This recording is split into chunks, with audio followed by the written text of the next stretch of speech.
efficiency. So we just looked at dissipation. So the more energy that we have being converted into the useful energy, the more efficient something is. So if we've charged our mobile phone and only half of the energy that we've stored in our battery is transferred into the energy we want, so the light and the sound in our phone, then that's only 50% efficient, because 50% of the energy was being used to heat the surroundings.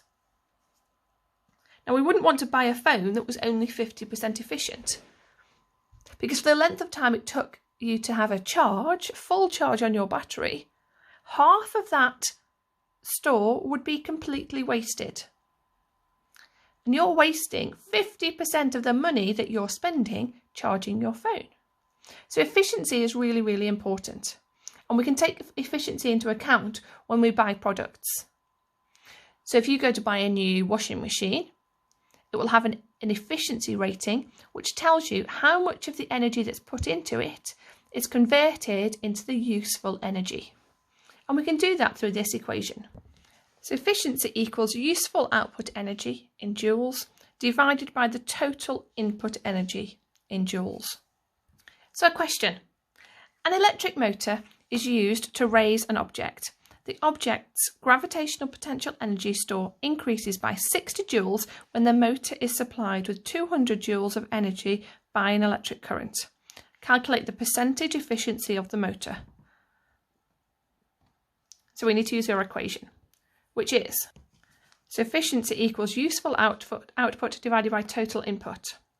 Now this question is asking us for the percentage efficiency, so we have to multiply this by 100. So we have efficiency equals useful output divided by total input times 100, and this 100 is to give us the percentage. So let's substitute some values. The useful output. An electric motor is used to raise an object. The object's gravitational potential energy store increases by 60 joules. So the useful output is 60 joules. So it's 60 divided by the total input.